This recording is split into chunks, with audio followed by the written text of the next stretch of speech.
5 खत्म होता है। एपिसोड 6 की शुरुआत में आरिफ सीधा उसी मंदिर पर पहुंचता है जहां करण ने अर्जुन को मिलने के लिए बुलाया था। अब वहां इन्हें करण नजर आता है जो असल में अर्जुन था।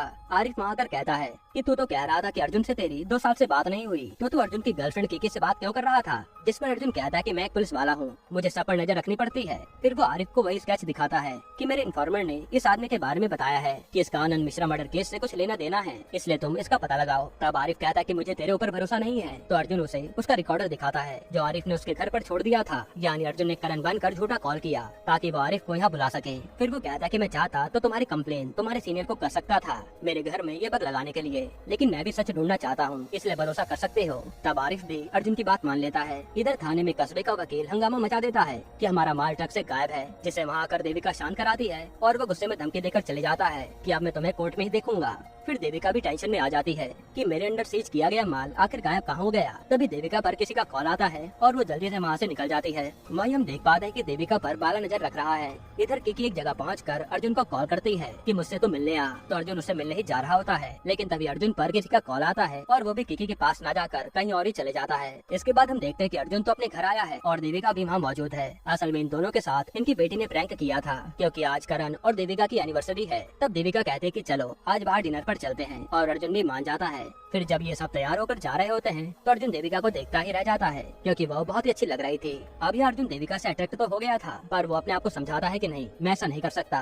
फिर रास्ते में इनकी बेटी पूछती है कि हम कहाँ जा रहे हैं, जिस पर देविका कहते वहीं जहाँ तुम्हारे पापा और मैं पहली बार डेट पर गए थे। ये सुनकर तो अर्जुन चौंक जाता है क्योंकि उसे पता ही नहीं था कि करण देविका से कहाँ मिला होगा। तब अर्जुन देविका से कहता है कि जरा चेक तो करो मैप पर टाइम कितना दिखा रहा है वहाँ पहुँचने में। इस तरीके से अर्जुन उस लोकेशन का नाम देख लेता है और पता चलता है कि आज तो वो ऑफ है, इसलिए ये लोग पास के ही एक रेस्टोरेंट में डिनर करने आते हैं। वहीं इनके पीछे पीछे बाला भी पहुंच जाता है। इधर हम कस्बे को देखते हैं जिसके पास राघव कह रहा था कि आपने मुझे काम क्यों नहीं दिया, जिस पर कस्बे उसे समझाता है कि तू मेरे बेटे जैसा है, तुझे जितनी अय्याशी करनी है तू करता रहे और नौकरों वाले काम उस बाला को करने दे। ये सुनकर राघव शांत हो जाता है। यहाँ अर्जुन और देविका डिनर कर रहे थे, तभी अर्जुन देखता है कि उसके सामने किकी बैठी है जो उसे घूर रही थी। तब किकी उससे वॉशरूम आने का इशारा करती है और अर्जुन देविका से बहाना बनाकर वहाँ चले जाता है। वॉशरूम में आते ही किकी सीधा अर्जुन को पकड़ लेती है कि मैं वहाँ लॉज में सड़ रही हूँ और तू यहाँ मजे से डिनर कर रहा है, मुझे कैसे भी करके इन सब प्रॉब्लम से बचा ले। जिस पर अर्जुन उसे समझाकर वहाँ से भेज देता है। इधर अब कस्बे से मिलने डेविड का एक आदमी आता है जो आते धमकी देने लगता है कि डेविड ने कहा है कि अगर माल टाइम पर नहीं पहुंचा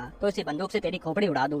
ये सुनते कस्बे उसका गला काट देता है कि डेविड ने बोला तो कोई दिक्कत नहीं, पर तूने मुझे आकर क्यों बोल दिया। अब यहाँ डिनर करने के बाद अर्जुन अपनी फैमिली के साथ घर आता है और फिर बेटी को सुलाने के बाद देविका अर्जुन से ड्रिंक करने को कहती है क्योंकि उसे लग रहा था कि करण पूरा बदल चुका है। फिर ये दोनों साथ में ड्रिंक करते हैं तो देविका कहती है कि करण जब से तुम हॉस्पिटल से आए हो मेरी सारी बात मानते हो और सही बताऊं तो मुझे तुमसे फिर से प्यार हो गया है। ये बोलकर देविका अर्जुन के करीब आती है और उसे किस करने वाली होती है। तब अर्जुन अपने आप को रोकता है और सीधा वॉशरूम का बहाना बनाकर चले जाता है। फिर वो वॉशरूम में आकर सोचने लगता है कि मैं देविका को ये सब कैसे करने से रोकूं। तभी यहाँ देविका पर कांस्टेबल का फोन आता है कि कस्बे का माल गायब होने से पहले आखिरी एंटी गोडाउन में करण सर की ही थी। ये सुनकर देविका हैरान हो जाती है। फिर जब अर्जुन बाहर आता है तो देविका उससे पूछती है कि गोडाउन से वो माल तुमने चुराया है ना, जो सुनकर अर्जुन देविका को सच बता देता है कि हाँ। अब देविका उस पर भड़क जाती है कि तुम कभी भी सुधरने नहीं वाले, तुम्हारी वजह से मेरे ऊपर सवाल उठ रहे हैं कि मेरी कस्टडी से माल चोरी हो गया। इस पर अर्जुन उससे समझाता है कि कल राहिल मरा है और फिर मैं भी मर सकता हूँ, इसलिए मेरा सच जानना जरूरी है कि कस्बे इस माल के पीछे क्यों पड़ा है। फिर वो देविका से 24 घंटे का समय मांगता है सच तक पहुँचने के लिए। तब देविका कहते कि मैं तुम्हें 48 घंटे का समय देती हूँ,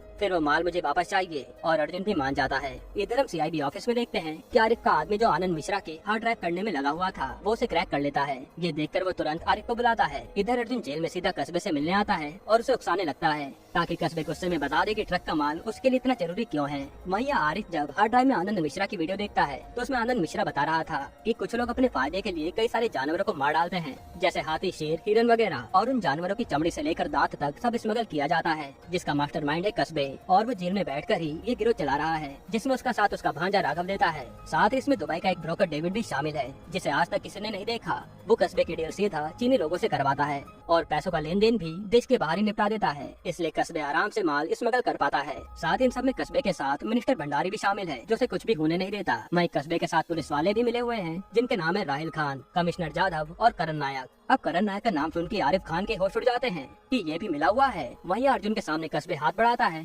और वो पूरा दोस्तों की तरह बिहेव कर रहा था, जो देखकर अर्जुन के भी होश उड़ जाते हैं कि करण का इससे क्या लेना देना है, क्योंकि कस्बे ने भी अर्जुन को करण ही समझा था। इधर अब आरिफ खान कहता है कि अब करण तुझे मेरे हाथों से कोई